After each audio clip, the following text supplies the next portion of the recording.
Allahu Allahu Allahu Allah Allahu Allahu Allahu Allah.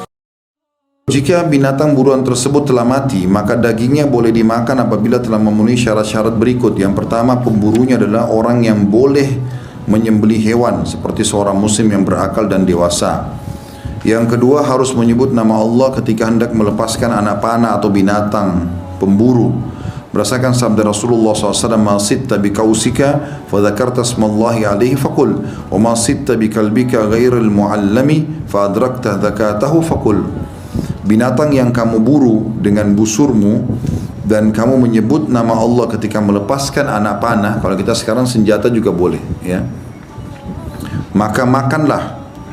Karena kita pada saat melemparkan panah atau tembakan itu sudah baca bismillah. Maka makanlah, dan binatang yang diburu oleh anjingmu yang tidak terlatih dan dapat kamu sembelih, maka makanlah. Hadis ini diriwayatkan oleh Bukhari nomor 5478 dan juga Imam Muslim 1930. Masih masuk dalam masalah jika binatang buruan tersebut telah mati, maka dagingnya boleh dimakan apabila memenuhi syarat-syaratnya. Yang pertama, pemburunya adalah orang yang boleh menyembelih hewan. Yang kedua, menyebut nama Allah pada saat sempat mendapatkannya, ya, pada saat dikejar oleh anjing berburu, atau sempat menyebutkan baca bismillah pada saat melepaskan anak panah. Yang ketiga, alat berburu yang dipergunakan selain alat yang hanya dipakai untuk melukai saja, harus tajam yang dapat menembus kulit. Jika tidak tajam seperti tongkat atau batu, maka ia tidak dibolehkan memakan binatang buruan tersebut, karena binatang tersebut seperti binatang yang tercekik kecuali jika ditemukan masih hidup dan dapat disembelih sebagaimana mestinya. Hal ini berdasarkan sabda Rasulullah SAW ketika beliau ditanya tentang panah yang mengenai hewan buruan bukan dengan ujungnya yang tajam. Idza asaba bil ardi fala ta'kul fa innahu waqid. Jika panah tersebut mengenai hewan buruan dengan bagian tumpulnya yang kemudian membunuhnya, sebagaimana disebutkan dalam riwayat Bukhari, maka janganlah kamu memakannya karena ia adalah waqid atau sesuatu yang dibunuh dengan benda tumpul. Hadis ini riwayat Bukhari nomor 2054. Jadi kalau orang ada berburu dengan ketapel, ya, mungkin pakai batu, ya, diarahkan, kenalah kepalanya rusa itu atau apa, ini tidak boleh dimakan karena harus sesuatu yang tajam, baik itu anak panah ataupun yang bisa menembus kulit, ya. Sebagian tadi saya bilang ulama membahas dengan adanya senapan sekarang, ya. Jika pemburuan itu dilakukan oleh binatang pemburu seperti anjing atau elang, maka binatang-binatang pemburu tersebut harus terlatih. Berdasarkan firman Allah Subhanahu wa taala dalam surah Al-Maidah ayat 4, A'udzu billahi minasyaitonir rajim, wa ma 'allamtum minal jawarihi mukallibina tu'allimunahunna mimma 'allamakumullah faqulu mimma amsakna 'alaikum wadhkuru ismallahi 'alaihi. Al-ayat. Dan buruan yang ditangkap oleh binatang-binatang buas yang telah kamu ajarkan dengan melatihnya untuk berburu, maka kamu mengajarnya menurut apa yang telah diajarkan Allah kepadamu, maka makanlah dari apa yang ditangkapnya untukmu dan sebutlah nama Allah atas binatang buas itu waktu melepasnya. Dan juga sabda Nabi SAW, "Wa ma sitta bikalbikal muallami fadhkur ismallahi alaihi thumma kul." Binatang buruan yang ditangkap oleh anjingmu yang terlatih, maka sebutlah nama Allah ketika melepaskannya, kemudian makanlah. Hadis ini diriwayatkan oleh Bukhari nomor 5488. Jadi memang ada anjing-anjing berburu, ya. Kalau saya tidak salah biasanya badannya belang-belang, warna putih hitam, ya. Kami pernah pelajari di dalam satu bahasan bahasan sub fikih, yaitu tentang masalah hukum menjual anjing. Jumhur ulama sepakat tidak boleh, ya. Karena yang umumnya haram dimakan dagingnya, haram juga transaksinya, gitu kan. Kecuali pendapat Abu Hanifah rahimahullah. Jadi Imam Ahmad, Imam Malik, Imam Syafi'i sepakat tidak boleh menjual anjing. Tapi Imam Abu Hanifah punya celah di sini. Beliau mengatakan tidak boleh jual anjing kecuali anjing berburu. Karena anjing berburu dasarnya dalam surah Al-Maidah ayat 4 boleh dipakai jasanya. Dan anjing berburu biasanya agak ramping badannya dan agak tinggi, itu memang khusus untuk berburu dia. Larinya cepat, gitu kan. Nah, surah Al-Maidah menjelaskan masalah itu. Kalau kita pakai anjing berburu yang terlatih, kemudian biasanya kita lepas dia, suruh tangkap. Nah, kalau dia tangkap hewan yang sedang kita buru itu, misalnya kita suruh tangkaplah di sana, tunjuk dia sudah terlatih, dia pergi ke sana, lalu dia menangkapnya. Kalau kita dapat hewan itu sebelum mati, dia sempat ditangkap oleh anjing, karena biasanya anjing berburu itu menggigit lehernya hewan-hewan itu ya, angsa atau yang lainnya, atau burung yang jatuh misalnya. Maka sempat disembeli, selesai, gitu kan. Kalau dia masih dalam kondisi hidup, tapi kalau dia ketangkap kemudian sudah terlanjur mati, dan pada saat kita lepas anjing kita mengatakan Bismillah, kejarlah itu misalnya. Ucapan Bismillah membuat halal hewan yang ditangkap oleh anjing tadi, tapi syaratnya harus yang sudah terlatih. Karena hewan yang terlatih, dia tidak akan menyakiti target buruan itu. Pasti targetnya cuma ke lehernya, selesai. Ini pun ulama juga bahas, kalau dia tangkap di lehernya dan mati, tadi kita sudah baca Bismillah pada saat melepaskan, kan jadi halal. Nah, bagian leher yang digigit itu dipotong, dikasih ke dia.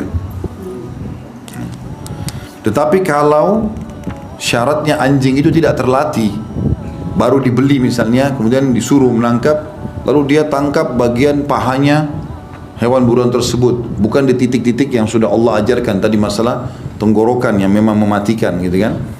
Maka ini kalau ditemukan sempat disembeli, halal. Kalau tidak, mati karena gigitannya, ya, misalnya digigit oleh anjing kita, lalu anjing itu pergi mengejar kembali kita, lalu kita cari tempatnya nggak ketemu, ketemunya nanti malam, mati karena luka, nggak boleh dimakan, menjadi bangkai, karena dasarnya anjingnya tidak terlatih. Ada catatan di situ, tanda-tanda binatang buas pemburu yang terlatih dan khususnya anjing adalah ketika ia dipanggil, ia menjawab panggilan tersebut. Ketika disuruh menerkam, ia menerkam. Ketika dilarang, ia mematuhi larangan itu. Dan termasuk dimaafkan dalam kurung baca atau dibolehkan apabila tidak ada kepatuhan dari hewan pemburu selain anjing jika memang tidak memungkinkan.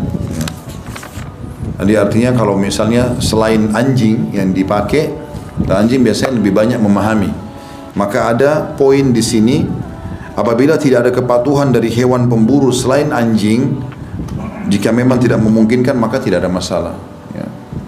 Karena kalau disuruh dia pergi, iya, tapi kalau dia tidak ada salah satu instruksi dari 4 tadi ya, di sini dikatakan kalau dipanggil dia menjawab, kalau dia disuruh menerkam, ya, kalau dia dilarang dia berhenti, ya, 3 poin bukan 4, maka itu berarti sah untuk dimakan hewan tadi, ya.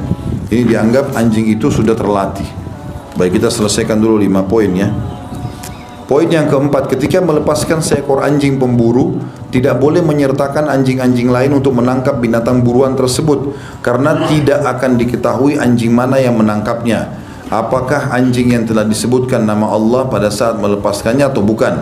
Hal ini berdasarkan sabda Rasulullah SAW, فَإِنْ وَجَدْتَ مَعَ كَلْبِكَ غَيْرَهُ وَقَدْ كَتَلَ فَلَا تَأْكُلْ فَإِنَّكَ لَا تَدْرِ أَيُّهُمَا كَتَلَهُ. Jika kamu menjumpai anjing lain selain anjingmu dan ia telah membunuh buruan, maka kamu jangan memakannya, karena kamu tidak mengetahui anjing mana yang membunuhnya. Hadis ini riwayat Bukhari nomor 5483 dan Imam Muslim 1929. Saya kembalikan hukumnya. Tadi kalau kita punya anjing buruan, kita lepaskan dan kita membaca Bismillah pada saat melepas, dan dia sempat menerkam buruan tersebut lalu mati, halal dimakan. Cirinya tadi, anjing itu kalau dilarang dia berhenti, kalau dipanggil dia datang, diperintahkan menerkam dia menerkam di titik yang diajarkan, maka berarti boleh dimakan, gitu kan. Nah di sini kalau seandainya kita lepaskan anjing, ternyata di wilayah itu ada juga orang berburu dan lepaskan juga anjing, datang ke sasaran yang sama, maka di sini kita tidak boleh memakannya, karena kita tidak tahu apakah anjing kita yang membunuh buruan itu atau anjing yang lain. Yang kita sebutkan nama Allah anjing kita, kalau anjing yang lain tidak. Di poin nomor 5, anjing pemburu tersebut tidak memakan sedikit pun dari binatang buruan yang ditangkapnya. Berdasarkan sabda Rasulullah SAW, illa an ya'kulal kalbu fala ta'kul fa inni akhafu an yakuna innama amsaka ala nafsih. Kecuali yang dimakan oleh anjingmu, maka janganlah kamu makan, karena aku takut ia hanya menangkapnya untuk dirinya sendiri. Hadis ini riwayat Bukhari Muslim. Kalau kita lepaskan anjing berburu, anjing tadi walaupun terlatih, tapi kita lihat sementara kita datang ke sana, kalau anjing yang terlatih itu dia tahan gigitannya di lehernya hewan itu sampai majikannya datang, biasanya begitu. Tapi kalau tidak, kalau hewan itu tidak terlatih, maka dia lepas lalu dia menggerogoti bagian tubuh hewan itu yang dia inginkan. Kalau dia gorogoti maka nggak boleh kita makan. Syaratnya hanya sekedar dia menahan di tenggorokannya, tempat yang diperintahkan oleh Allah SWT, maka itu boleh dimakan. Baik, ada catatannya sini saya ringkaskan. Dan itu ada firman Allah SWT dikatakan fakulu mimma amsakna alaikum, maka makanlah dari apa yang ditangkapkan untukmu. Surah Al-Maidah ayat 4. Dalil tentang masalah tadi, bolehnya anjing kalau menangkap dan dia tidak memakan bagiannya, kita makan. Kalau dia makan bagian daripada hewan tersebut, berarti dia mengejar bukan untuk majikannya tapi untuk dirinya sendiri. Berubah jadi halal, dari halal menjadi haram tentunya. Kemudian catatan yang pertama, jika binatang buruannya lari dari hadapan pemburu, kemudian ia menemukannya dan pada tubuhnya terdapat bekas anak panah dan tidak ditemukannya bekas yang lain padanya, maka dagingnya boleh dimakan sepanjang tidak melebihi 3 malam. Berdasarkan sabda Rasulullah SAW tentang orang yang menemukan buruannya 3 hari kemudian, kulhu malam yumtin, makanlah selama ia tidak membusuk. Hadis ini riwayat Muslim nomor 1931. Misal antum lepaskan anak panah, ternyata kena dan antum tidak temukan, tidak pakai juga anjing berburu, keliling-keliling di sekitar hutan tidak ditemukan, 3 hari kemudian baru ditemukan. Selama belum rusak dan kita cek badannya, ternyata tidak ada yang melukainya kecuali anak panah kita saja, maka boleh dimakan. Yang kedua, jika seekor binatang diburu kemudian jatuh ke dalam air dan mati, maka dagingnya tidak boleh dimakan, karena bisa saja ia mati karena tercebur ke dalam air, bukan karena anak panah. Kalau mati tenggelam tidak boleh dimakan. Yang ketiga, jika salah satu anggota tubuh binatang buruan copot oleh binatang pemburu, maka bagian tubuh tersebut tidak boleh dimakan karena ia termasuk dari ketentuan sebagaimana disabdakan Rasulullah SAW, wa ma quti'a min hayyin fahiya maitah. Bagian tubuh yang terlepas dari yang hidup adalah bangkai. Hadis ini diriwayatkan oleh Imam Ahmad nomor 21.396.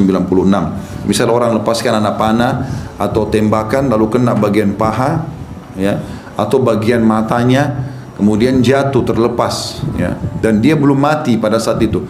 Anggota tubuh yang jatuh dari hewan yang hidup berarti dianggap bangkai, tidak boleh dimakan. Ya. Yang boleh pada saat sudah kena tembakan kita atau panah kita lalu dia mati, maka dia mati dengan, ya, kehalalan karena tadi kena anak panah itu.